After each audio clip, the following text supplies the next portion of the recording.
जी, कैसे हैं आप सब? उम्मीद करती हूँ सब ठीक ठाक होंगे, खैरियत के साथ होंगे इंशाल्लाह ताला। जी, वैसे तो मैं पूरे रमज़ान में सहरी और इफ्तारी की कोई भी तैयारी, कोई वीडियो, कोई भी क्लिप आप लोगों के साथ नहीं शेयर कर पाई हूँ। तो मैंने आज सोचा कि चलें जाते जाते रमज़ान को अलविदा करते करते मैं 1 से 2 आपके साथ रेसिपीज़ भी या फिर मैं अपनी थोड़ी-सी वीडियो शेयर कर देती हूँ, रूटीन शेयर कर देती हूँ, ठीक है? तो यहाँ पे जी मैं इफ्तारी की फटाफट तैयारी करी थी। यहाँ पे मैं आज बना रही हूँ मटन चाँप और साथ में पुलाव बना रही थी। थोड़े से दही भल्ले होंगे, थोड़ी-सी चाट होगी। बिल्कुल हल्का-फुल्की सी हम इफ्तारी करते थे। कोई स्नैक्स, कोई ऐसी चीज़, कोई फ्राई आइटम ज़्यादातर मैंने यूज़ नहीं की क्योंकि इस बार कुछ तबीयत ही ऐसी रही है पूरे रमज़ान में ना कि दिल ही नहीं किया, ठीक है। और आज तो जी मैं फटाफट काम करी थी क्योंकि मैंने जाना था ससुराल ईद देने। अब आप कहेंगे कि हैं ससुराल से तो ईद आती होती है जी, वहाँ पे मेरी जो नंदे रहती हैं विहाड़ी में, उनको तो मैंने ईद देने जानी है ना। और इस दिल में इस डर से जल्दी जल्दी करी थी कि कहीं किसी नन के दिल में ये चीज़ का ख्याल ना आ जाए कि भाई आज हमारी अम्मी नहीं है तो हमें पहले कोई ईद देने नहीं आया। पहले तो अज़र ऐसे करते होते थे कि यहाँ से ईद भेज देते थे अम्मी को और वहाँ से वो जाके दे कर आ जाती थी और कहती थी कि ये आपके उस भाई ने भेजी है, ये आपके उस भाई ने भेजी है। तो इस बार मैंने सोचा कि मैं खुद जाकर ईद देकर आती हूँ। तो कुछ सामान रह गया था, कुछ लाने वाला था और कुछ मैंने पहले ही रमज़ान से ले लिया था और मैंने कहा चलें अब जाना तो है, कुछ चीज़ें रह गई हैं वो बाज़ार जाती हूँ ले आती हूँ क्योंकि अगर मैं अफ्तारी से पहले चली जाती हूँ तो सारी नमाज़ें मिस हो जाती हैं, कुरान पाक मिस हो जाता है और अफ्तारी भी घर पे नहीं सही बन पाएगी, ठीक है। तो यहाँ पे ना मैंने सोचा कि अफ्तारी करने के बाद नमाज मगरिब की पढ़ने के बाद फिर मैं घर से निकलूँगी ताकि मैं बिल्कुल रिलैक्स होके जाऊँ। वैसे तो मुझे इन दिनों में जाना ना बहुत ही ज़्यादा मुश्किल लगता है और मैं बिल्कुल भी रश में नहीं जाती हूँ। ये मेरी मजबूरी थी और बस मैंने एक से 2 शॉप से मैंने कुछ सामान लेना था और वो मैं ले आई और बस जी। यहाँ पे जी मैंने मैंगो चाट बनाई है, जो मैंने मैंगो प्यूरी फ्रीज़ की हुई थी, मैंगो फ्रीज़ किए हुए थे, उसकी मैंगो प्यूरी बना के सारी चाट में डाल देती हूँ। 2 से 3 ऑरेंज का पल्प और 2 ऑरेंज के मैं ऐसे क्यूब कट करके वो डालती थी। बहुत ही हेल्दी सी और अच्छी सी हमारी इफ्तारी होती थी। अल्हम्दुलिल्लाह, अल्लाह पाक का लाख लाख शुक्र है, ये रमज़ान बहुत अच्छा गुजरा, बहरहाल बहुत ही जल्दी गुजर गया, ठीक है। फिर भी अल्लाह का शुक्र अदा करते हैं, ठीक है जी। अच्छा जी, यहाँ पे हमने अफ्तारी की और मैंने जल्दी से बच्चों को घर ही बिठाया और मैं और मेरे हस्बैंड जल्दी जल्दी से गए क्योंकि मुझे पहली बात तो डांट पड़ती है कि वो कहते हैं कि इशाल को साथ लेके जाओ, फिर दोनों बच्चे पीछे पड़ जाते हैं, मम्मा अगर इशाल जाएगी तो फिर हम भी जाएंगे। तो मुझे इस चीज़ की टेंशन होती है। मैंने पहले तो सोचा था कि बच्चों को घर छोड़ के जाऊँ, फिर ये देखे जी एन मौके पर सब रेडी हो गए। मैंने अबिया और इशाल को अपने साथ रखा और ना जल्दी से कुछ सामान लेना था वो लिया, जल्दी जल्दी से काम किया क्योंकि हस्बैंड ऐसे बाइक के ऊपर बैठे होते हैं और ऐसे हॉर्न बजा रहे होते हैं ना कि बस जो चीज़ पसंद आ रही जल्दी से लो और जल्दी चलो और इस टाइम में ना कोई चीज़ समझ में नहीं आती है कि आपने क्या चीज़ लेनी है क्या चीज़ नहीं। और कभी गलती से अगर हस्बैंड से पूछ लो ना कि ये ठीक है कि ये जो तुम्हें पसंद है वो तुम ले लो, चलें जी बात वहीं पर ख़त्म हो जाती है। बहरहाल यहाँ पे मैंने इतना कुछ तो नहीं लिया, 1-2 रिंग्स ली थी और कुछ मेरे ख्याल से बच्चों की मैंने कुछ चीज़ें ली थी बस।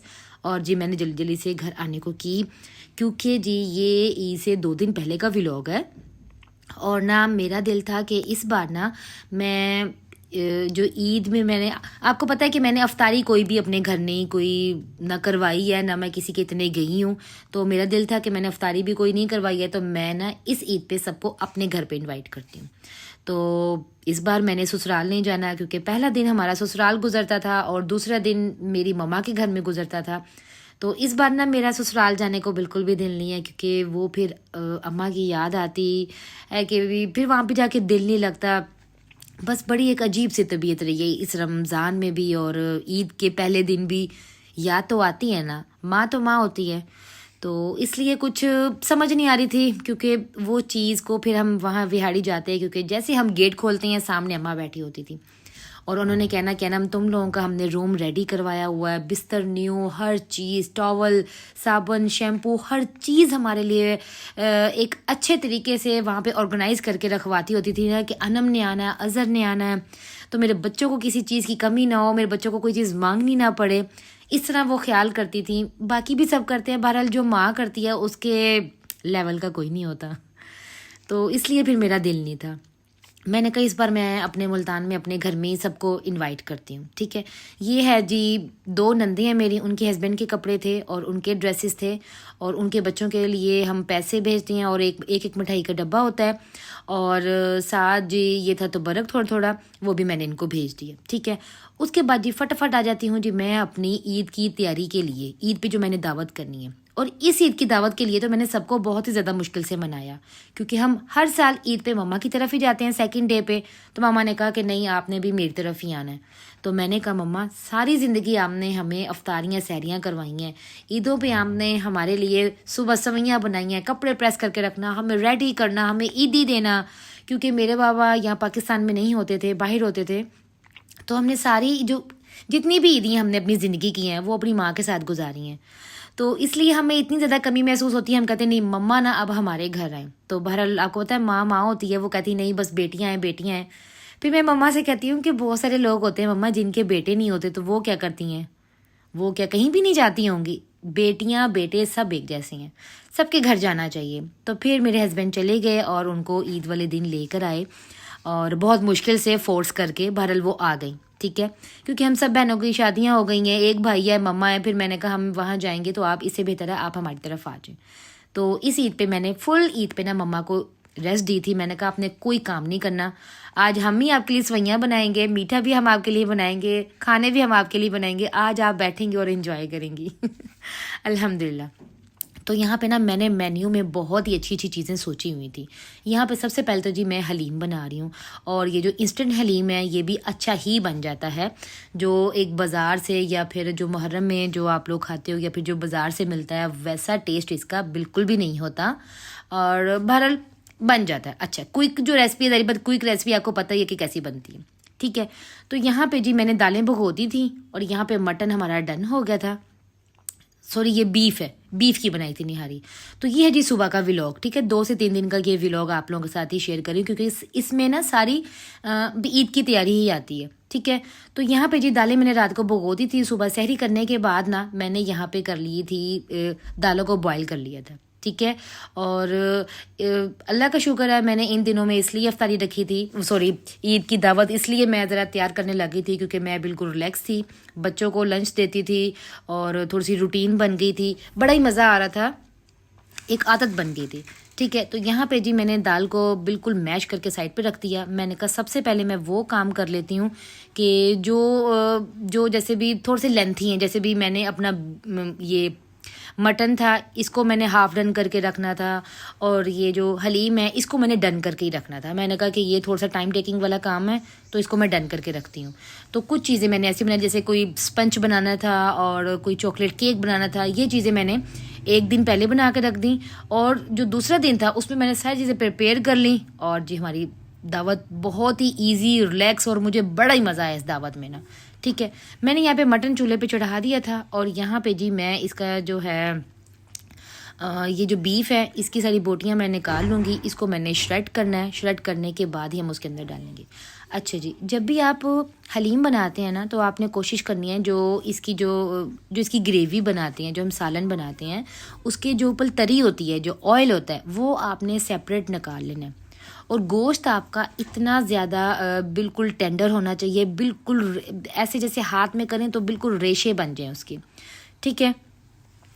तो आपने इस तरीके से करना है। यहाँ पे जी सारा उसका मैं ऑयल निकाल रही हूँ ताकि इसका सारा ऑयल निकल आए और जब मैं हलीम को सर्व करूँगी तो उसके ऊपर ये मैं ऑयल डालूँगी तो बहुत अच्छा कलर आता है और बहुत ही मज़ा आता है, ठीक है। खाने की अगर लुक अच्छी नहीं होती ना तो खाने का मज़ा नहीं आता। खाना आप जितना मर्जी टेस्टी बना लें, अगर लुक उसकी अच्छी नहीं है, उसको अच्छे से डेकोरेट नहीं किया हुआ, तो मेरे नज़दीक ना वो कोई खाना ही नहीं है। भी आप कहीं जाते हैं तो कितना खूबसूरत बन के जाते हैं, तो खाने को भी जब सर्व किया जाए तो खूबसूरत बना के सर्व किया जाए। ठीक है। तो यहाँ पे जी मैंने सारा श्रेड किया हुआ जो था बीफ वो मैंने इसके अंदर ऐड कर दिया, इसको अच्छे से मैंने मिक्स किया और इसको अच्छे से ना मैंने एक मधानी के साथ मैंने अच्छे से घोटा लगाया इस पर, ठीक है। क्योंकि जब तक आप इसको घोटा नहीं लगाओगे तो इसके रेशे बिल्कुल भी, ये हलीम की जो एक रेशा बनता है इसका वो नहीं बनता, ठीक है। तो बाद में मैंने एंड में ये भी इसके अंदर किया था, बहरहाल इसका मज़ा नहीं आया। जो आर्टिफिशियल चीज़ है ना वो आर्टिफिशियल चीज़ ही है। तो यहाँ पे जी मैं मैक्रोनी बॉईल कर रही हूँ। और मैंने लास्ट व्लॉग में ना मैंने मटन का कीमा था उसकी रेसिपी के साथ आप लोगों के साथ शेयर किया था।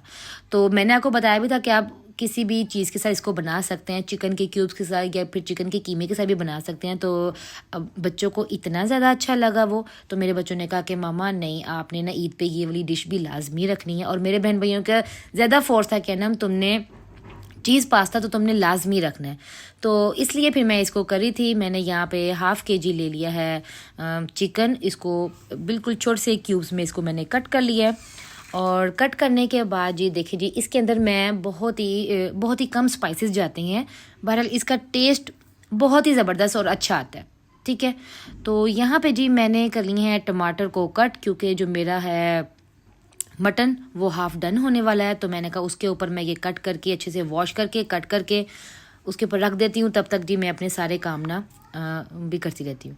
तो आ जाते हैं जी दोबारा रेसिपी की तरफ। यहाँ पे मैंने हाफ़ टी स्पून इसके अंदर जिंजर गार्लिक का पेस्ट डाल दिया है, half teaspoon chilli powder डाला है और हाफ़ टी स्पून ही मैंने इसके अंदर डाल दिया है मोटी कुटी हुई लाल मिर्च। और कोई भी और आप जैसे भी वो इट मीन्स कि पेपरिका पाउडर डाल दें या फिर कोई भी ऐसा कलर थोड़ा सा डाल दें। मैंने ना वैसे एज अ भी इसको अच्छी लुक देने के लिए, अच्छा कलर देने के लिए ये चीज़ डाली थी। ठीक है, और हाफ़ टी स्पून आपने इसके अंदर डालना है चिकन पाउडर। फिर भी इसके अंदर कलर नहीं है तो फिर मेरा मोस्ट फेवरेट पाउडर है तंदूरी मसाला, वो ऐड किया, इसको अच्छे से मिक्स किया। और मिक्स करने के बाद जी मैंने अपने चॉपिंग बोर्ड को अच्छे से वॉश कर लिया। जैसे ही शिमला मिर्च को कट किया तो ये निकल गई ख़राब। सेकंड मैंने ली, इसको अच्छे से मैंने कट किया और ये जो राउंड शेप में ये जो मैं कट कर रही हूँ ये मैं उसके ऊपर जैसे डेकोरेशन के लिए कट कर रही हूँ। ठीक है, बाकी मैं इसको मोटी मोटी क्यूब्स में इसको कट कर लूँगी।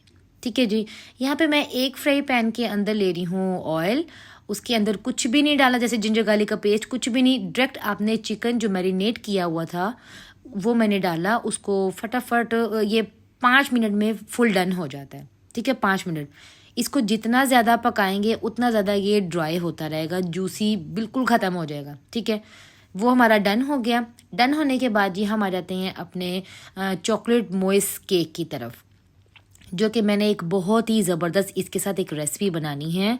और ये पहले मैं बना चुकी हूँ। बहरहाल उसके स्पंज की मैंने रेसिपी को चेंज किया है। और भी जो बहुत ज़्यादा चॉकलेटी लवर हैं और वो चाहते हैं कि बस खाया जाए तो पता चले कि कोई चॉकलेट खा रहे हम, क्योंकि मेरे बच्चे चॉकलेटी लवर हैं। ठीक है, तो उसके लिए मैंने एक न्यू रेसिपी फॉलो की है। उसकी अगर आप लोगों को ये चाहिए और रेसिपी तो मुझे कमेंट करिएगा, फिर मैं वो रेसिपी शेयर करूँगी। ठीक है, तो यहाँ पे जी मैंने मोइस्ट चॉकलेट केक को बनाया और इतना टेस्टी, इतना मोइस्ट कि इसको सोक करने की बिल्कुल भी ज़रूरत नहीं थी, बिल्कुल भी। बहुत ही मज़ेदार बना, बहुत ही।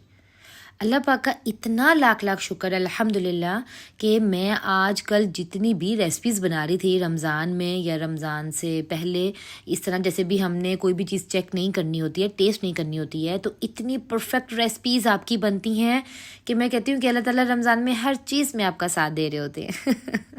रमज़ान में आपको पता है जब आप खाना बनाते हैं तो आप टेस्ट नहीं करते, बेशक अंदाज़ा होता है, बहरहाल वो इतना परफेक्ट टेस्ट बनता है कि इतना ज़्यादा टेस्टी भी बनता है कि हमें यकीन नहीं आता कि ये हमने ही बनाया है। बहुत ही ज़बरदस्त, बहुत ही ज़बरदस्त। तो यहाँ पे मैंने जितनी भी चीज़ें बनाई थी मैंने कोई भी चीज़ टेस्ट नहीं की थी, बेशक अफ्तारी के बाद भी, क्योंकि याद ही नहीं रहता था, इतना टाइम नहीं होता था, तो इसलिए। तो अल्लाह का शुक्र है सारी चीज़ें बिल्कुल परफेक्ट रही हैं। तो यहाँ पे जी मैंने स्पंज अपने बेक कर लिए थे और नीचे मैं नमाज जाके पढ़ आई थी। और उसके बाद जी मैंने यहाँ पे बनानी थी चॉकलेट सॉस। चॉकलेट सॉस बहुत ही इजी है, अपने बहुत सारे व्लॉग्स में मैं आप लोगों के साथ इसकी रेसिपी शेयर कर चुकी हूँ। इसमें आपने 100 ग्राम ले लेनी है कोई भी क्रीम ले लें। ठीक है, और 50 to 60 ग्राम चॉकलेट ले लेनी है क्यूब्स में, इसको कट करके। 1 टीस्पून आपने ले लेनी है इसके अंदर कॉफ़ी पाउडर, वो जैसे भी ऑप्शनल है। ठीक है, अगर आपके बच्चे लाइक करते हैं तो ठीक है, अदरवाइज़ रहने दें। 2 टेबलस्पून आपने इसके अंदर कोको पाउडर और थोड़ा सा कंडेंस मिल्क मैंने डाला था एज अ टेस्ट के लिए, इसका फ्लेवर बहुत अच्छा आता है। ठीक है, और अगर आपके पास कंडेंस मिल्क नहीं है तो कोई परेशानी वाली बात नहीं है, 2 भर के चम्मच आप इसके अंदर शुगर ऐड कर दें। ठीक है, उसको मैंने भी थोड़ा सा पका लिया। और यहाँ पे जी मैंने ले ली है अच्छी से ब्रांड की क्रीम और उसके अंदर मैंने डाल दिया है माइलो पाउडर, चॉकलेट पाउडर कोई सा भी डाल दें या आप कुछ भी डाल दें, एज अ फ्लेवर के लिए डाला है, ठीक है। ये ना बहुत अच्छा है, इसका बहुत ही ज़बरदस्त इसका फ्लेवर आता है। तो और यहाँ पे जी मैंने ले लिए थे चॉकलेट वाले बिस्किट ले लिए थे, और इसको मैंने इसकी जो है जो वाइट क्रीम, जो बटर क्रीम होती है इसके अंदर, वो आपने निकाल देनी है, वो आपने यूज़ नहीं करनी, बच्चों को ऐसे ही खिला दें। और जो है बिस्किट्स वो आपने क्रीम के अंदर डाल के इसको अच्छे से फोल्ड करना है, और वो हमारी हो गई है बी फ्रोस्टिंग रेडी हो गई, ठीक है। अब ये जो स्पंज बनाया था ये आपको अभी ऐसे लग रहा है इससे भी ज़्यादा डार्क, जैसे डार्क ब्राउन, जैसे एक ब्लैकिश की तरफ जाता है ना ब्राउन, वो इसका कलर था। जितने भी आप चॉकलेट के केक बनाते हैं, मोइस्ट केक बनाते हैं, या फिर आप चॉकलेट के डिज़र्ट बनाते हैं या कोई भी ऐसी चीज़ बनाते हैं, तो उसमें आपको चॉकलेटी और ब्राउन, डार्क ब्राउन कलर का स्पंज चाहिए होता है, वो अच्छा लगता है, ठीक है। टेस्ट भी उसका अच्छा होता है और वैसे भी वो अच्छा होता है, ठीक है। तो यहाँ पे वो जो चॉकलेट सॉस मैं बना रही थी, जब वो बिल्कुल पतली पतली थी, वो मैंने थोड़ा सा स्पंज उसको सेट किया बाउल के अंदर, उसके ऊपर थोड़ी सी मैंने स्प्रेड कर दी ताकि इसके अंदर इसका थोड़ा सा ज़रा फ्लेवर चला जाए, और बाकी को मैंने थिक होने के लिए रख दिया था चूल्हे पे। और साथ ही जी मैंने क्रीम के अंदर सारे बिस्किट को फोल्ड किया।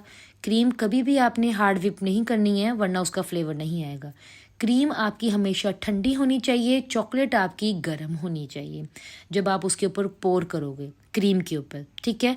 अदरवाइज़ आपकी जो चॉकलेट है अगर वो ठंडी होगी तो वो क्रीम के ऊपर जाके फ़ौरन क्या कहते हैं जम जाएगी, और अच्छा उसका वो जो टेक्सचर नहीं आएगा, ठीक है। और यहाँ पे जी मैंने कल एक केक भी बनाना था, तो उसके लिए जी मैंने इसको ना मैंने बिल्कुल सेट करके इसके अंदर क्रीम की फ्रॉस्टिंग वगैरह करके, और फिर मैंने इसको रखा फ्रिज में, ताकि ओवरनाइट ये फ्रिज में पड़ा होगा। सुबह मैं इसको अच्छा सा डिकोर करूँगी, जो चीज़ का मैंने करना होगा वो, ठीक है। वो भी बन गया। और अल्हम्दुलिल्लाह लास्ट मेरी रेसिपी थी आज के दिन की, जिसमें मैं बना रही हूँ चरगा रोस्ट और स्टीम रोस्ट, ठीक है। स्टीम रोस्ट का ये फ़ायदा होता है कि अंदर तक चिकन आपकी बिल्कुल टेंडर गल जाती है, कच्ची नहीं रहती, ब्लड नहीं आता। पहले तो आप हमेशा चिकन को सॉल्ट और सिरके के पानी में डिप करके रखें। मैं तो आधा घंटा डिप करके रखती हूँ, क्योंकि ताकि उसके अंदर से सारी जो खून वगैरह सब चीज़ें निकल आएँ और इसका रेशा खुल जाए। उसके बाद मैं इसको मैरिनेट करती हूँ ओवरनाइट, ठीक है। 24 घंटे में करती हूँ उसको मैरिनेट। उसके बाद ना चिकन बहुत जल्दी गल जाती है और फटाफट से पक जाती है।